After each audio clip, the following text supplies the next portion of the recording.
On the night of October 31st, Vasco sent a strongly worded response saying that if all of his demands were not met, at high noon the next day, his ships would fire on the city.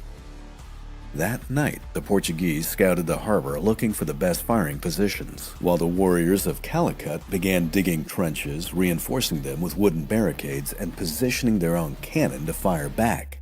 Nigel Cliff in The Last Crusade explained what followed the next day, quote, "Noon on November 1st, the appointed day, passed with no reply. The admiral made his move. On his command, boats went around the fleet distributing the Muslim captives. 1 hour after midday, the prisoners' necks were placed in nooses and the ends of the ropes were thrown over the yards. The struggling men were hoisted to the top and were hung in full sight of the city, 34 bodies quivering to a standstill.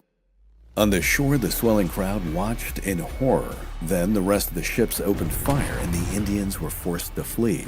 The Europeans shouted mocking taunts as they ran away. The men in the sand bunkers attempted to fire back, but they only had a few old bombards and their aim was wide off the mark. Eventually, they too had to run for their lives. The massive bombardment of the city then started in earnest,